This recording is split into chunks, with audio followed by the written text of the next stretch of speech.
Hello everyone, welcome back to my channel. Today we're going to discuss about HbA1c. We will cover introduction and importance and the methods of measurements of HbA1c. If you are new to this channel, please press the subscribe button and click on the bell icon to get notified. So what is HbA1c and the alternate names for the HbA1c? HbA1c is also known as hemoglobin A1c, and the other names are glycated hemoglobin, glycosylated hemoglobin, HbA1c, and A1c. So the glycosylated hemoglobin is produced when the glucose reacts with the amino group on the hemoglobin molecule to form a ketoamine. So basically the glucose interacts with the hemoglobin and it produces glycated hemoglobin. And the glucose molecules is attached to one or both N-terminal valence of the beta polypeptide chains of the normal adult hemoglobin. The HbA1c formation is proportional to the blood glucose concentration. So by measuring the HbA1c, we can get the average blood glucose level during the past 2 to 3 months. That is because the RBC is new RBCs are produced every 3 months. So the lifespan of RBC is 3 months. So we can get the glycation level for last 2 to 3 months, or the as the HbA1c is directly proportional to the blood glucose concentration. We can understand the glucose level of a person in previous 2 to 3 months. So how HbA1c is formed? The glycation of hemoglobin is achieved by glucose entering the erythrocyte through GLUT1 transporter, and it glycates through the amino acid valine, which is located at the N-terminal end of the beta chain of hemoglobin. So the N-terminal chain in the beta chain of the hemoglobin will get glycated through the glucose entering through the GLUT1 transporter, and this leads to the creation of a Schiff base and resulting in the formation of a stable Amdari product, which is known as the HbA1c. Here you can see the glycation of hemoglobin to form HbA1c. So glucose in the N-terminal end, it gets attached and it forms Schiff base, and it's converted to the HbA1c. So what is HbA1c test? So the HbA1c test is a diagnostic blood test for the evaluation of glucose level over past 3 months. And this test is helpful in measuring the blood glucose level over the past 90 days and helps in diagnosis of diabetes, and also it helps in the monitoring of diabetes or the blood sugar level in people with diabetes.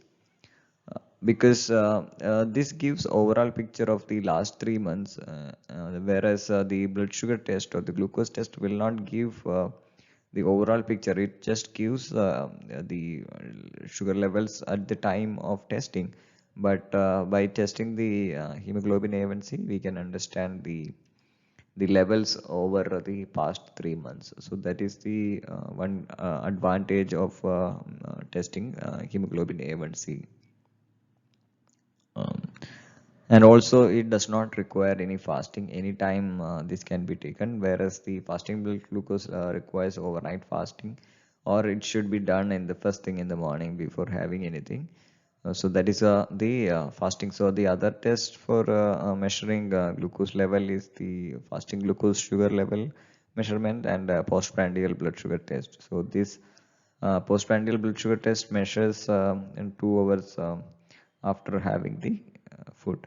So that is called as the PPBS. Whereas in hemoglobin A1c, anytime it can be measured, and it gives overall picture of the glycemic control. It is very important to do HbA1c for the people with diabetes every 3 to 6 months to understand the level of control, and the medicines can be adjusted accordingly. Medicines or the diet control can be appropriately adjusted to bring down the HbA1c level.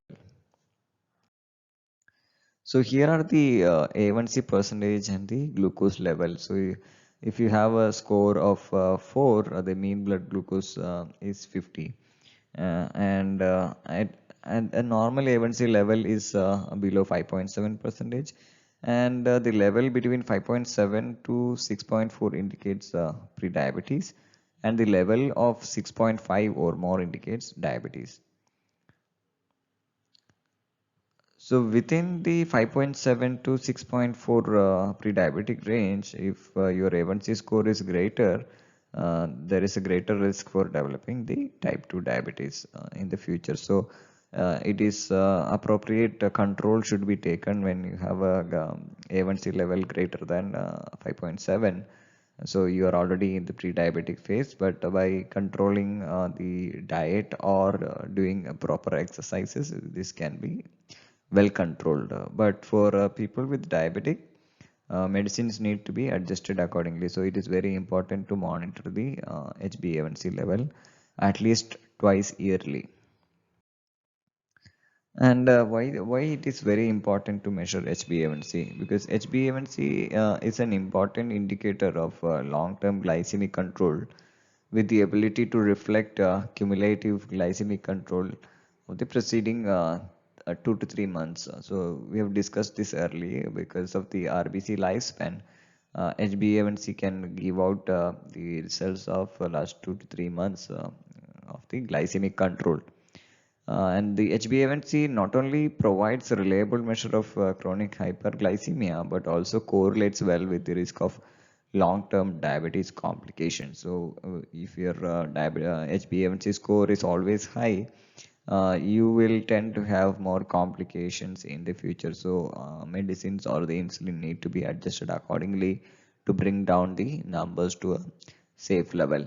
The elevated HbA1c has also been regarded as an independent risk factor for coronary heart disease and stroke in subjects with and without diabetes. So, when you have a high, elevated HbA1c level, so you have higher risk of having heart disease or stroke in the future.